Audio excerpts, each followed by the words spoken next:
that's a big deal. We're about to be exposed to someone that we should really hold with high regard. There are many people that come across several instances where they're the first to do something. And for it to be personally in my field, someone that I've observed from afar, I can even tell you the very first time I even noticed Ms. Greene, she doesn't even notice this. I noticed her doing a conference championship softball game. It was a SWAC game. I want to say it was maybe Mississippi Valley State, Texas Southern. Didn't have a whole lot of information from the two respective schools, but put on one heck of a performance as you can from a standpoint. And I was always impressed. And from there, I continued to hold on to her coattail and admire her from afar. We've become. She's always accessible, offers insight, and so I'm forever grateful. And she's doing this for us now. She is a Florida A&M Rattler, if you will, and proud alum out of the Southwestern Athletic Conference. She has been with ESPN since the year of 2000. I won't hold it up. I'll let you guys now be introduced to Miss Tiffany Greene. Miss Greene. Thank you so much, Jasher. I really appreciate it, and the time that you student athletes have taken just to maybe soak up some of the information or experiences that I have to share with you. I sincerely appreciate it because I know what it's like to sit in your shoes. I was a student athlete at Florida A&M University. Any bowlers in the house? One time for Title IX. Hey.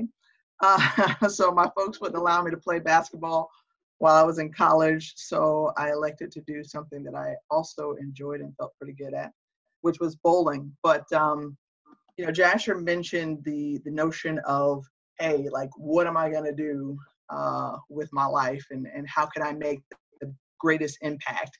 For me, I was 5 years old when I said to my parents and wrote it down in my kindergarten yearbook that I want to be a sportscaster.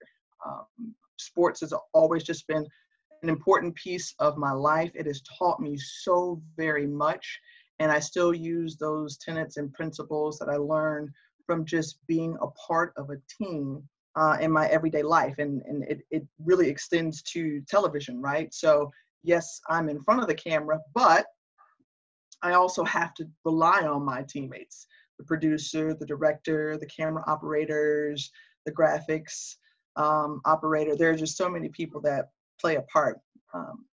That Jasher mentioned being the first African-American, I think that's a pretty awesome honor and trailblazing in its way. And I'm also kind of saddened by that, that it's 2020 and we're at this point. But the hope is to open the door and keep more coming through.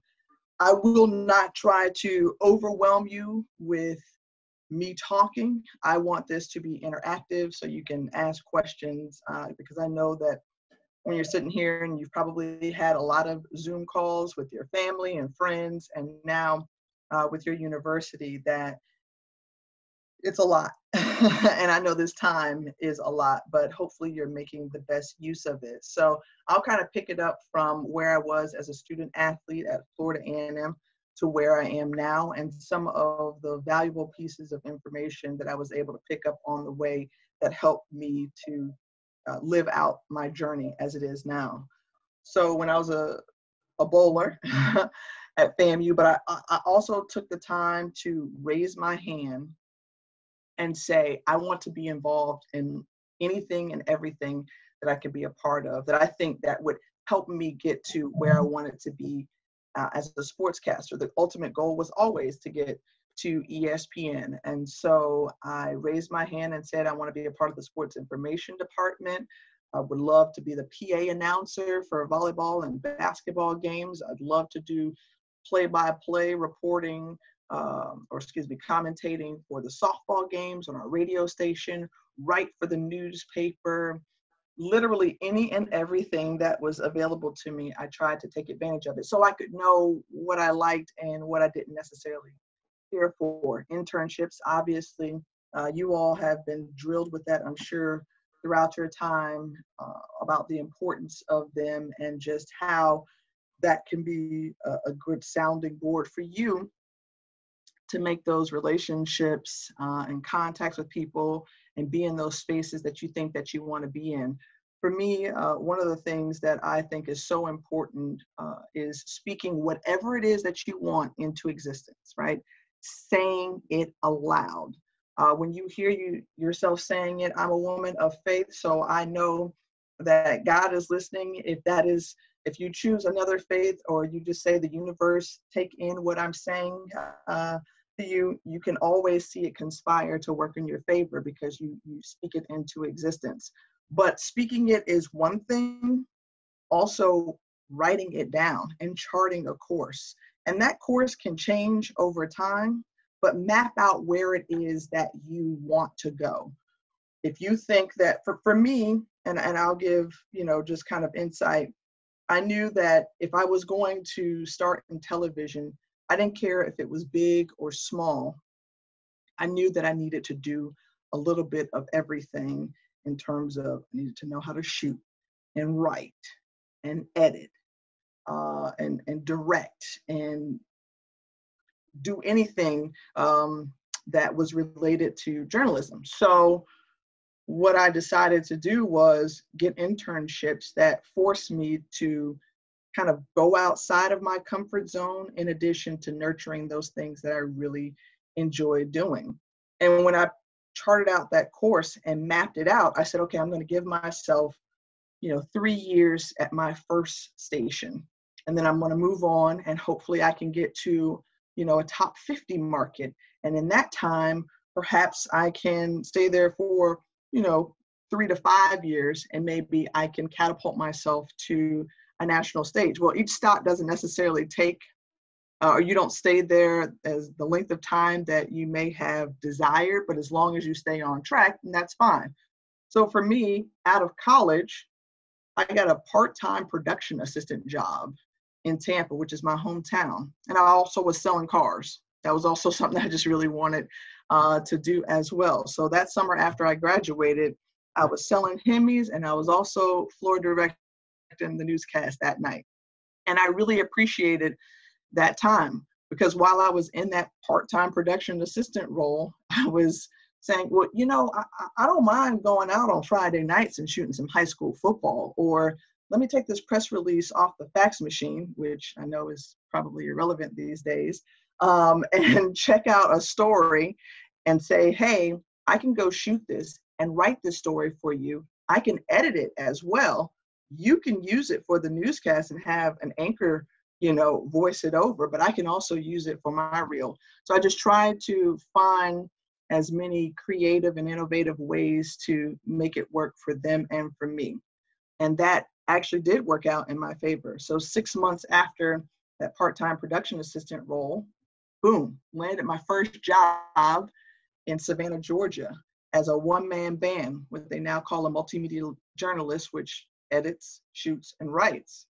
And I got to Savannah, and I thought, oh, yo, I've arrived, I made it. Like, okay, here we go. They're about to see what I got. I know that probationary period was 90 days where I was the photographer for other reporters. I was like, woo, that's a humbling experience. But I didn't let that deter me, right? It was a minor detour. It was a part that just came with the job. But I knew my focus was still to be a reporter. So I was the best photographer that I could be in that time. And I had to swallow some of that humble pie, so that when I got in that position, I was also mindful of those who came behind me, who wanted that same opportunity, who was just as hungry as I was, to know that you always have to start somewhere. So I became that one-man band and did that for a period of time. My passion was always sports, but I was a general assignment news reporter for 3 years. And that wasn't necessarily easy. I'll fast forward to, I think, what was the turning point, or start of the turning point of my career, when I got an opportunity to move to Orlando, Florida, work at a 24-hour news network called Bright House Sports Network, now brought out by Spectrum, and Central Florida News 13. And there, again, I'm thinking, I really want to do sports. Like, this is what I'm meant to do. I feel it in my soul, but it was a feature reporter position. And then I had to remind myself, well, reporting is reporting. And so if you can tell a story, then you can tell a story, whether it's sports, news, entertainment, it all comes back to certain basics. But in that process, I made sure to voice my opinion, let the general manager and the news director know, like, yo, I am really interested in being a sports reporter. And as fate would have it, they started a 24-hour sports network, which helped to change my life. But in that time and all throughout my career, which was now about a 4-year window, I also found it important to be relentless in building my relationships, right? So just because someone was in front of me and I valued their opinion, because you never know where people are going to end up. And that is the truth. So you've heard before, not burning bridges, that's important. But then you also take advantage of professional development opportunities and whatever it is you're interested in. I'm sure there's an association that communes. And for me, it was the National Association of Black Journalists. So they had an annual conference, and it allowed me to go and interface with a lot of the people that I admired or watched on TV, as well as network executives. And so I started building my relationship with ESPN from my junior year of college, when we went to a job fair as students back at FAMU. And that journey took me about 13 years later to actually land at the worldwide leader of sports. But that was because I was relentless in building those relationships. And people always say, well, you know, got to network and stay in contact. But what does that look like? To me, being genuine in your correspondence and outreach is one thing, but also letting people know that, hey, I'm not asking you for anything. I just want to know how you're doing, or let me just check in with you. And rules of thumb for me were always holidays are a good time, start of the year is always a good time. People are renewed and refreshed. And so you just kind of try to find a quarterly basis to just send an email. I still believe in snail mail because a lot of people just don't get cards and thank you notes and anything through the mail these days. So I think that's still a very effective tool. And those were some of the things that I think helped me to stand out. And with that, I was able to do everything while I was in Orlando at Bright House Sports Network. So I was a reporter, anchor, play-by-play. I just got all kinds of experience and exposure, and that led me to eventually ESPN, I think college football sideline reporting for some of the smaller packages. And then a few years back, was granted the opportunity to call college football every Saturday, which was awesome. But I also call volleyball, college basketball, as well as college softball. So just trying to be well-rounded. And things take their time to develop, and it doesn't necessarily happen overnight. And I'm one of those people who's a witness to the journey, and I wouldn't give anything for it. And so I always kind of live by this: you till the soil, you'll reap a harvest. So you do your job and you do it well. You're good to people, you respect them, you build those meaningful relationships, and then you make it clear and plain to not only who you're working with, but to yourself, where it is that you want to go and what it is that you want to do. I think everyone has the opportunity to walk in their greatness and be successful. So I'm sorry if I feel like I've already started rambling. But in the process, I want to just stop right there and ask kind of you all in terms of, you know, where you feel like you are in your journey, or how do you feel like you can take your next step, or what you think you need to do and taking that next step. And if I can, you know, add anything to that, I'd be happy to. Thank you very much, Tiffany. I appreciate that. Guys, there's a chat box on the side, or We've got Preston Elwell along with Luke Bolanos. They're also monitoring us in sports information. Chime in on the side if you guys like to ask a question. While they're trying to do that, Tiffany, I'll go ahead and throw the first one out there. Again, this is a male-dominant field, and sports athletics isn't the only field that's dominated by males. There are several others. What advice would you give to the females out there to keep chipping away, not to get discouraged despite getting the door slammed in your face multiple times? Yeah, I think oftentimes I'm asked this question of what is it like being a woman in sports, a Black woman in sports. And for me, I didn't necessarily see like a ton of examples growing up of women who look like me in that play-by-play seat. So what I had to do was make sure that I reminded myself that I was good enough, and that period, I was enough. I was enough. I belong in this space. I worked hard to be in this space. And so I'm going to, there's always a proving ground, a constant proving ground for women. And for me, constantly have to prove that I have sports knowledge, right? That I know what I'm talking about.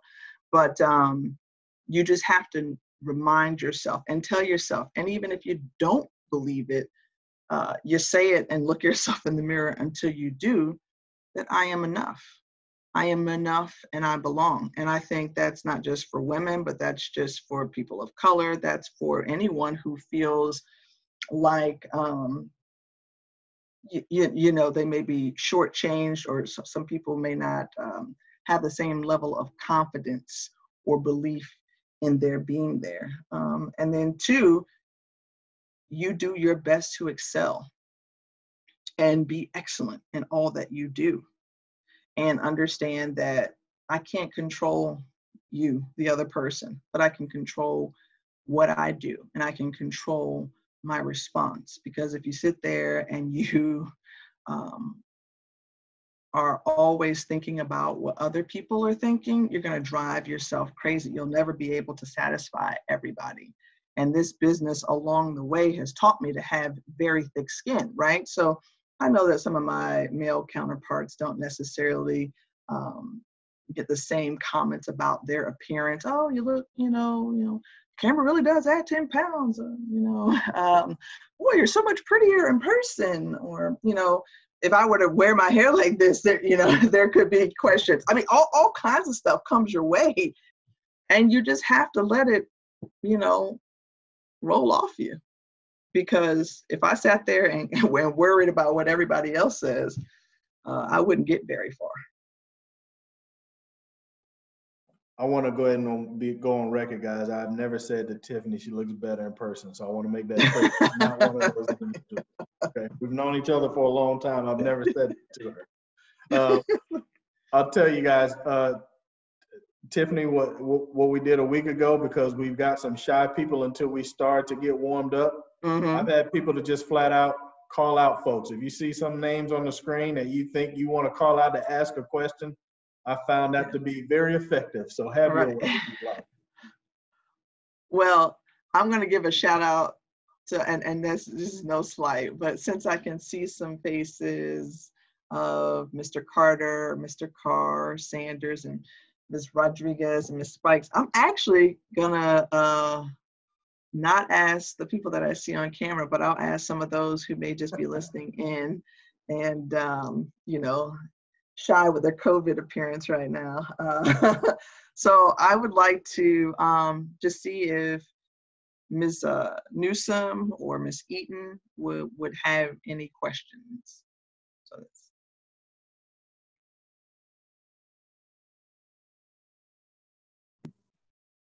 oh, you're all good. I know some people are, I'm sorry. Oh, Ms. Eaton, do you mind unmuting? I'm sorry. Yeah, that would help. That would help. Hi, so I'm Rachel. I'm a graduate assistant actually here at LMU, and I work with marketing and for our athletic department. So I'm I joined in because I am also joining the women in the sports field here, and it's quite different being under represented. My sister is also in sports, so I kind of use her as my role model. So it's nice also seeing other women and being able to talk to other women and listen to their stories and how they got where they are. So I appreciate you taking the time and speaking with all of us. I guess one of my questions was what Jasher asked, like, what would you say to women that are joining this and trying to be powerful women in here, but also as a female student athlete, what for our student athletes, what's something that is encouraging for them? Sometimes they're underrepresented as student athletes, not just because they work in athletics, that's underrepresented, but student athletes don't sometimes always get the same screen time and everything. So if you have anything to add to that or like explain that or give some advice to be encouraged. For student athletes who feel like they're underrepresented. Yeah. Yeah, and I think this kind of goes for any group that's underrepresented. Obviously, you know, if there are a few of you or only one of you kind of in that space, again, being the best that you can possibly be in that space always speaks volumes because it helps to open the door, I think, for others. And then also, and this is such a fine line because it's kind of one that even I will admit is nerve-wracking, that you should speak up. Like, hey, we need more people, more student athletes, more whatever that underrepresented crowd is in the room to give differing opinions because everyone comes from different experiences and backgrounds, and that helps to create a more well-rounded vision for the department, for the team, for the university moving forward. And so I know finding that voice is not always the easiest thing to do, and it can be intimidating, and you feel like if I speak up, you know, what are the repercussions, or you know, what kind of blowback will I get? But I think I admire this generation as we're starting to see kind of just what's happening in this country, that you don't mind speaking up and you don't mind calling out something when it's wrong. And I think you take that kind of into all areas. Thank you. I appreciate that. Thank you. Very good. Again, Rachel is one of our GAs, and yeah, Tiffany, I rely on Rachel a lot to the point where I'm pretty sure I'm getting on her nerves at this point. But she always answers the call. I want to be clear about that. She steps up every time. So very, very grateful to have Rachel on board. Shout out to Rachel. Right. Thank you, Jasher. There's another gentleman that's here on the call. If you can look at the duet, he's on the top left of my screen. Mike Smith is our compliance director. Okay. Tiffany, and also behind him, and I think Brandon was unable to be a part of this last time. I think we probably missed him alone delivering the information, but he, just as you mentioned, he does PA, he does play-by-play, whatever we ask him to do. He's another grad student. He steps up to the call and answers the bell every time. I'm going to give him an opportunity to ask a question to you, Tiffany. Okay, sure.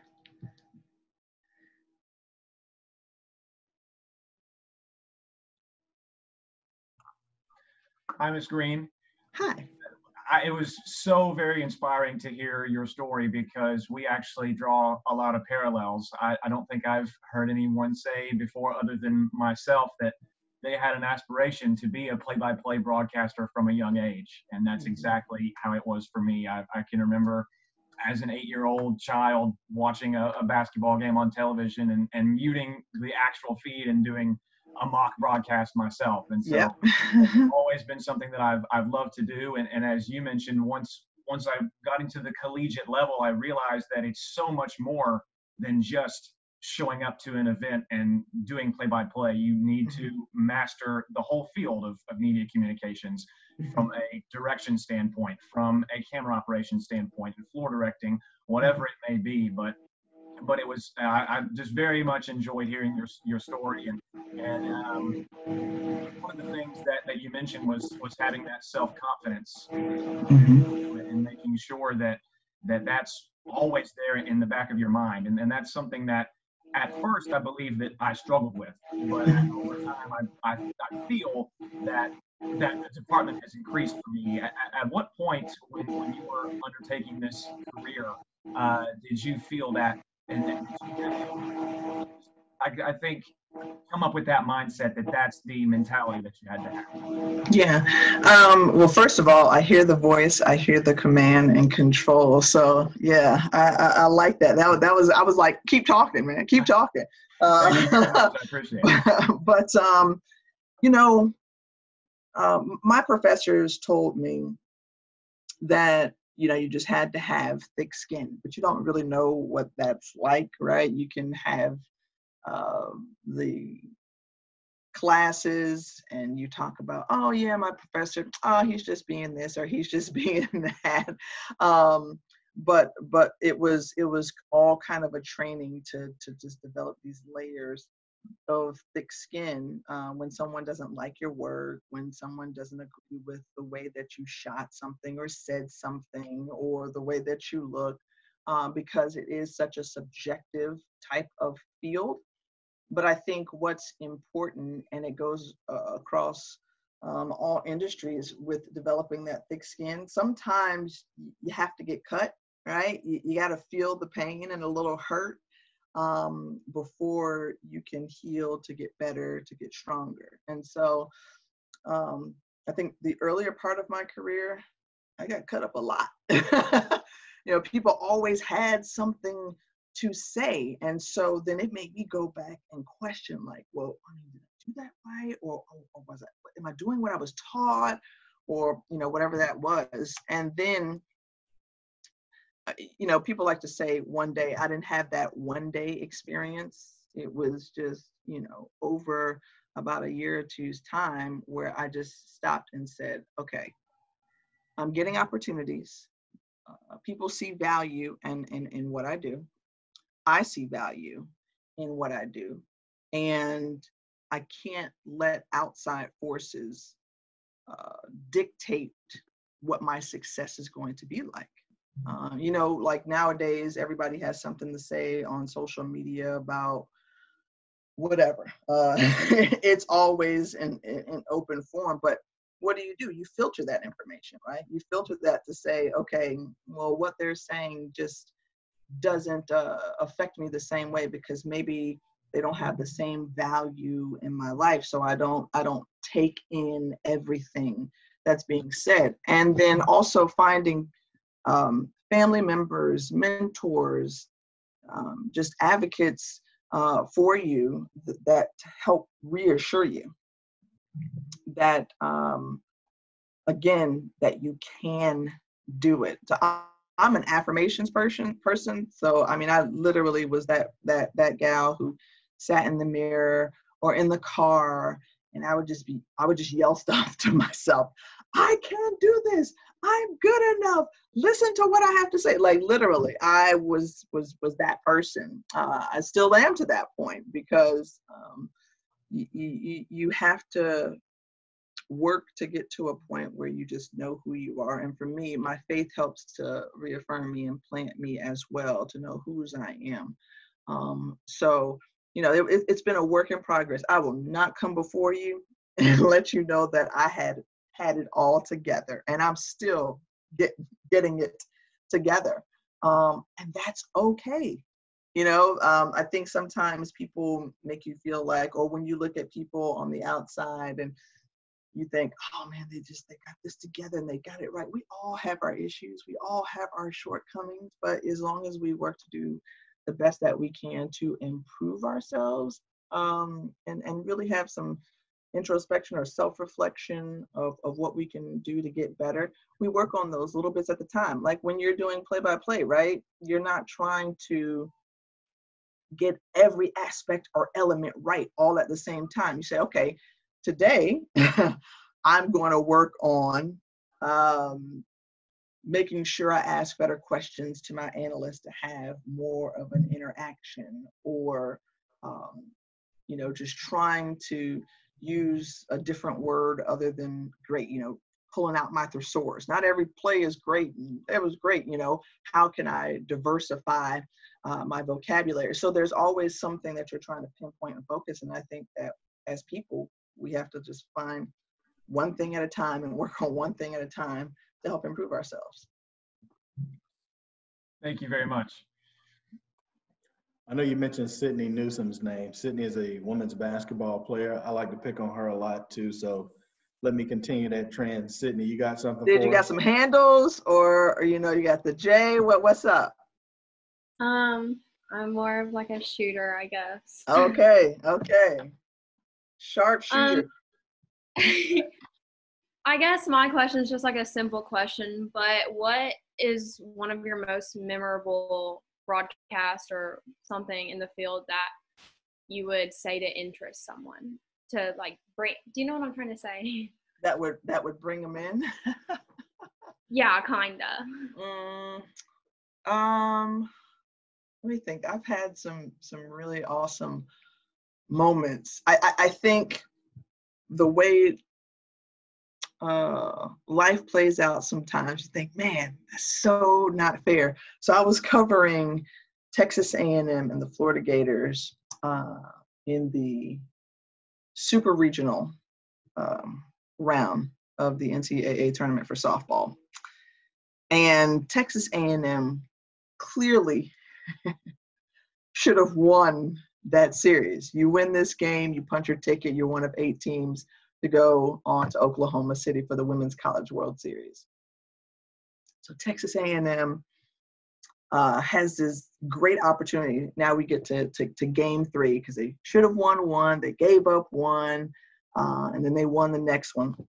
And it just the college softball, I think, has a very unique following and a very passionate following. And for the Florida Gators, who have had success and they've won a couple of national championships, you know, their fans are really, really invested.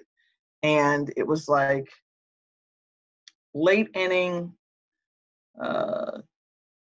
couple of runners on, this sophomore comes up to the plate, and Jordan Matthews, and they're like Florida's like down to their final out or something, and they're trailing, and Jordan Matthews rocks a bomb to like deep left center, goes off the scoreboard, and pandemonium like erupts. It was a crazy moment. And as a broadcaster, you're also a sports fan too. So you're like, oh my gosh, like, did that just happen?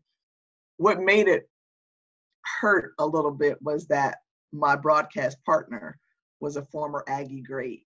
And she just watched her team. Oh, that hurt. But it was like one of those great sports moments where you're just like in it, and beyond being a broadcaster, you're sitting there as like a fan. You're like, wow, that just happened. And that's sports.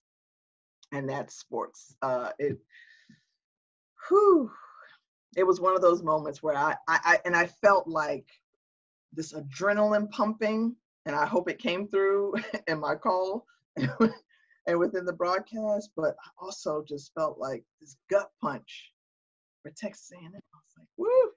But that's how it is, you know, victory, defeat. You know, one team goes on and celebrates, and the other one goes home. So, I mean, but that's just the beauty of sports to me. Fantastic. Speaking of softball, I see our softball coach on. Coach Richie Richardson is on. Matt Carr is also on. Coach Carter, these are also coaches. Guys, if you've got questions for Tiffany Greene that you think would be beneficial, Coach Bartolone is on for bowling. There's your bowl six right there. As a matter of fact, let's just go ahead and, you know what, she just joined. Why don't we just throw it on Bartolone right there? What am I being thrown on? Yeah, there you go. So we're asking questions. If you need to wait, we can come back to you, but we're generating questions for Tiffany Greene. Guys, if you have any questions that you think would be beneficial for your student athletes as well, feel free to ask away. sometimes Hey, we don't know what to ask. Hey, Jasher. I've got a quick question for Tiffany before Miss Bartolone can muster up a question. What was maybe a turning point for you, Tiffany, in your career, as far as, we're talking about the struggles and some of the challenges, in the industry. What was a turning point for you, and what kind of spurred that or induced it?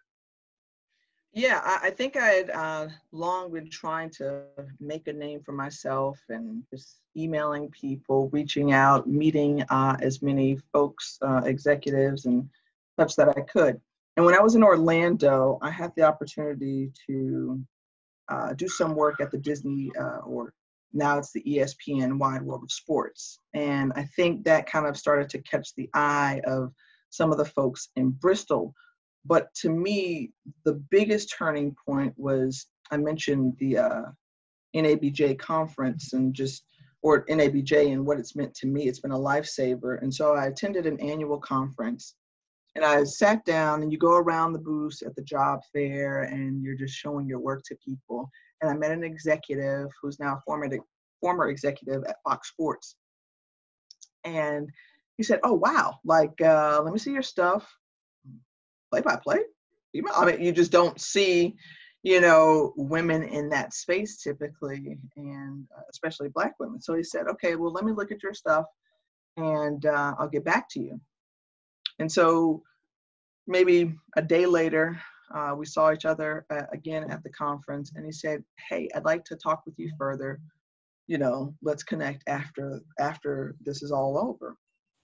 So he said, "I've got Fox Sports 1 and Fox Sports 2 starting up as we're starting up this new network. And I think you would be a great voice for our inaugural Big East women's basketball package." And that to me was what catapulted me, honestly, from a play-by-play perspective onto the national scene. I had done college football sideline reporting before for some E3 games, but this was a bigger stage because it was consistent. So I would work, my job Monday through Friday, and then I would leave on Friday night or Saturday morning and fly into, the Big East cities and do the game and then come back. And that went on for about 2 years. So to me, that was the biggest turning point that meant the most for my career. Yeah. It sounds like it was a lot of great experience. Mm-hmm. A ton. Great. Because I was nervous and shaking in my boots. I was like, "Oh my gosh." Right. This is a big deal. Don't screw it up. Yeah. You had to take a brave leap, right? You Yep. got to really instill belief in yourself. Indeed. And I think the sport and as a coach, that's what you're trying to do with your student athletes, right? That they can perform, they can step up to that moment. Sports is a wonderful teacher for that. Yeah. Great. Thank you for answering. No, thank you for the question. Well, thanks, Matt, for redirecting for a minute for me. Tiffany, thank you for your time today with our kids. I appreciate that. And thank you. I guess my question would be, with everything kind of going on and with all the isolation and the social distancing, what would you tell some of the student athletes to help them be more, I guess, self-motivated, or to at least to stay engaged so they're not kind of just separating themselves completely? Right. I think that being creative and enterprising in this moment can be so very helpful to just kind of get yourself ahead. And again, if you're not, I'm speaking in a television sense, but whatever it is that you can show that you have done or you've learned from this time that you think that will be valuable to a potential internship or future employer. Hey, I took this time to develop this press kit, for an organization that I was volunteering with, or just reaching out and making contact with people, because we are so deprived of, a lot of face-to-face in-person contact with one another.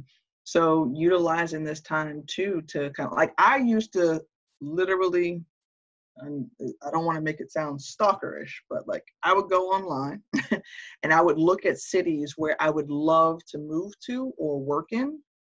And I would research all of the people that worked at the stations. I would then email them and say, you know, hey, can you tell me a little bit about the station culture? What do you like about working there? And then, you know, you kind of like, I just kind of started building relationships virtually. And then I would reach out to the news director and say, hey, do you mind just taking a look at my work in your downtime, or if you have a moment? I always try to find just connection points with people. So reach out, reach out to people. I think that is, you know, people like people, and they want to hear and are oftentimes eager to help young people and those who are determined and focused and want to help themselves. So I think one of the great things you could do right now is just reach out, and then whatever you're planning to do, write it down and then implement it when things kind of get back to what we know is normal. Thank you. Yeah, awesome. Thank you. I have a couple of questions that I'm gonna get to in the chat, but before I do, Tiffany, as you know, this is a very, very small world in the world of athletics. It's just a really small community. You meet people and you often see them again later down the road. There's one individual that we both know, and I can't get away from him, and he has a freaking hornet as his logo. Travis Jerome, as you know, previously I once worked at Tuskegee. The rival school to that is Alabama State University. They're the Hornets. Travis and I have worked together on a variety of areas, and he was kind enough to join the call as well. I guess he just wanted to get some wisdom from you, Tiffany. But in the meantime, just know he's also harassing me because of that. Right? He's harassing you. He's harassing you. But Travis, you miss me? I miss you, man. Yeah, I miss you so much. You know, I don't miss Jasper quite as much, but you know, no, but just Jasper, if I can just have 30 seconds to speak freely about Tiff, just so sure, Travis. No, I, you know, so y'all know your athletic director has a very special place, not only in Montgomery but here with me. We share the same routes and the same things, and it, you know, it develops more than it does professionally. It goes deeper. It's a friendship, but for Tiff, it's kind of, so y'all understand that the relationship, what she's trying to tell you. I've seen it firsthand. And I think I've told her this before, but there is no other professional that I like to work with on a daily basis when it comes to our games, because she prepares. She goes through the rigors of having to get the stuff right. She doesn't take any shortcuts. We talk 2 weeks out from every game at least and continue that conversation all the way through, even when you forget to tell her about a jersey number change in the biggest game of the year on ESPN, and you're on the radio and you have to drop your headset and sprint to the other end and say, hey, I forgot to tell you, our starting quarterback who just threw a 40-yard pass is in 2 today, not 12. Yeah. But she took it in stride. She took it very professional. But if you want to take any wisdom from this, just listen to everything she's saying and soak it up. And I say the same thing about your athletic director. He is a wealth of knowledge. What he won't tell you is that Hornet appears on his phone at least 4 or 5 times a week. That's how many times we talk to bounce ideas off of each other. But I just appreciate the opportunity, Joshua, to listen in on these things, because these are stuff I can go back and tell our students, because we have students here that are doing the same thing. But I just say soak up everything that Tiffany has to offer and be a sponge. She has a wealth of knowledge, and it's like I said, if there's anybody I could work with on a daily basis as far as production.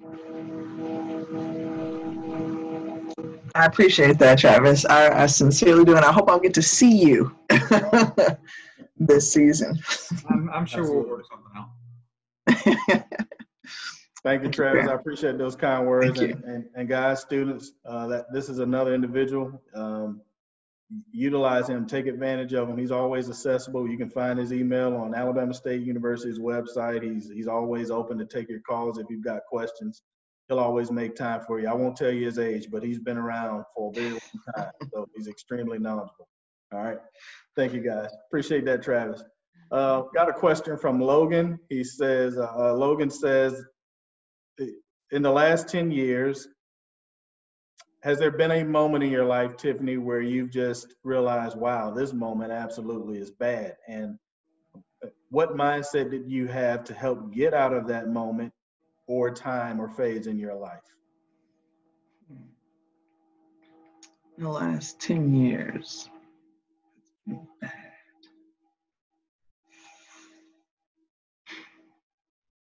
Well, thank you for that question. I'm having to think on that one. It may extend beyond the 10-year window. Not that things haven't been bad, but I think one of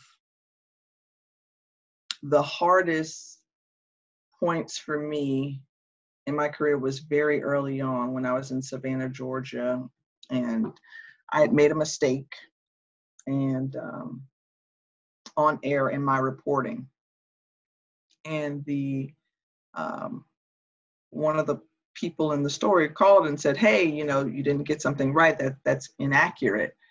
And I, try to pride myself on doing the work, but somewhere I got it wrong. And I think at one point I felt like I was maybe trying to cover up for any mistake that I made in the process, and I wasn't then 100% forthcoming with my news director. Now I know that doesn't look good in terms of character, but look, it happened, and it was something that I felt like stayed with me for a long time while I was at that station, and I was removed from air for about a month and a half, and I went from being on air to a tape operator.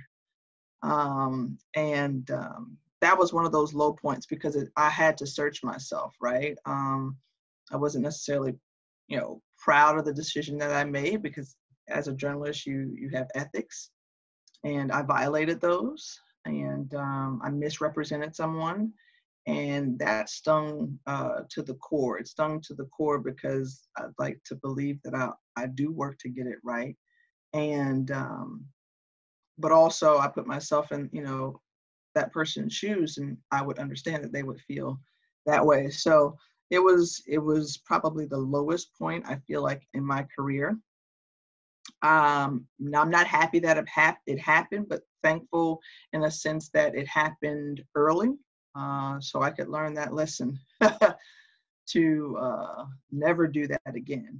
And again, just one of those paying your dues, learning the ropes, and understanding what's right and what's wrong. So for me, that was a really low moment, and I called on my parents all the time, and I relied on my faith heavily. I probably journaled a whole lot and cried quite a bit too, and just vowed to myself that I would never do anything like that again.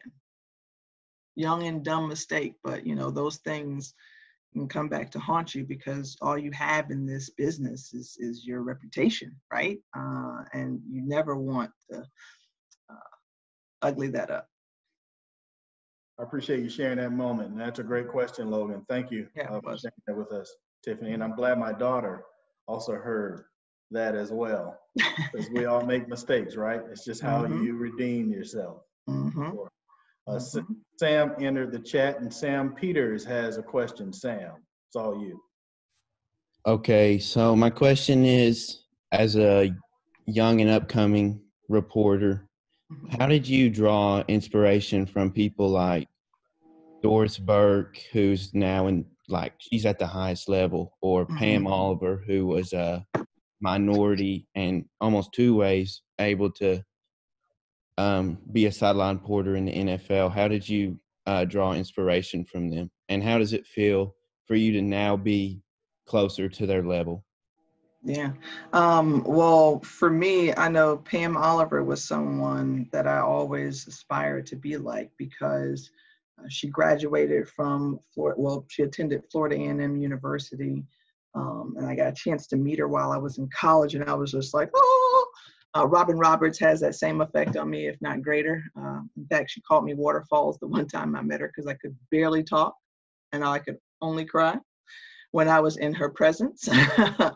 But I think she, Doris Burke, Beth Mowens, who has been great on the play-by-play side for me, they've all been so wonderfully supportive and encouraging. And I think that's sometimes that, doesn't get mentioned a lot, or maybe people don't know about, but there is to a sisterhood. And so it showed me that I could be in those spaces, in those places, and that women could excel in sports and could stand side by side with the men that they know their stuff. I mean, Doris Burke, when you listen to her, bro, I mean, first of all, she is so silky smooth, but her basketball knowledge and the way that she delivers it, you're just like, oh, it kind of gives you that feeling. At least it does for me, because, you sit there and you try to study a lot of different people within the industry, but they showed me that, I could be there too. And then in turn, my hope is to do that same thing for young women, especially, that are coming behind me, and people of color who are coming behind me, that they can sit in this space. And Jasher had mentioned, like, I can name 2 other Black female play-by-play announcers. And I can probably list 5, including myself and those 2, along with maybe Robin Roberts and another woman by the name of Fran Harris, past or present. So being able to see someone in that role really makes a difference when you're growing up. And thankfully, I had examples like the ones you mentioned that helped me and still do help me. And it's humbling.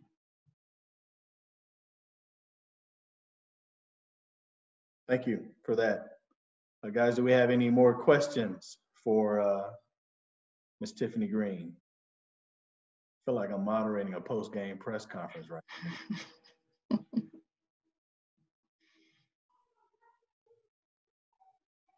Tiffany, I want to take full advantage of your time, but we're approaching the 5 o'clock moment, and I said we wouldn't go past an hour unless it called for it. But while I've got you on, I don't know when the next time I'd be able to get you on this platform without you having, to send us an invoice.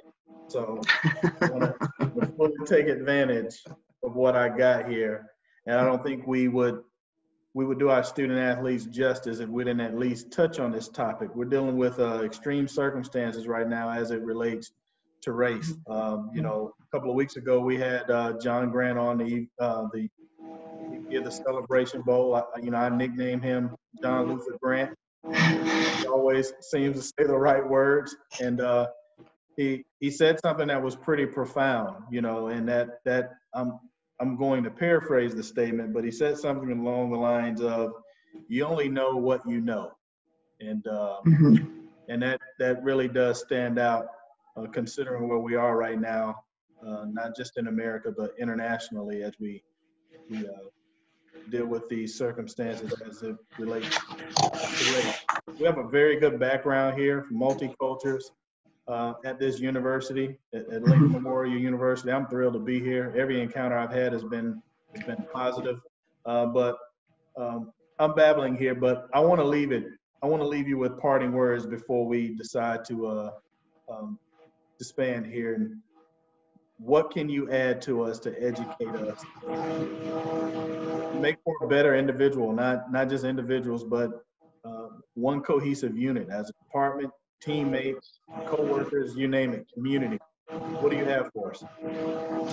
Yeah, I think, what a lot of people have talked about, and that is just, first of all, listening, right?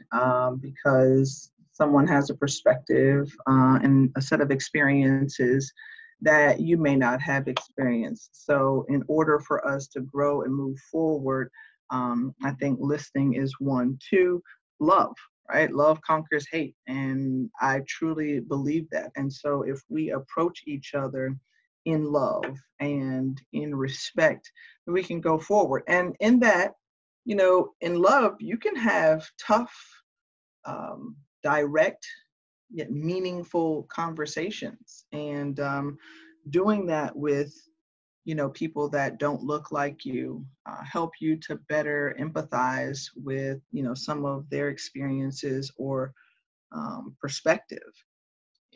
Just like, you know, we're told to speak up in many different realms. You know, if you see something, say something. You know, you've heard that before, but it doesn't have to be necessarily always in the presence of the offended party. It could also be just within family or friends. And so, you know, call it out, and us making sure that we do a better job of that for everybody. I mean, you do that within your teams, right? You know, you call somebody out if they, you know, weren't giving that effort. So I think no differently when you hear someone who is being, you know, offensive or discriminatory.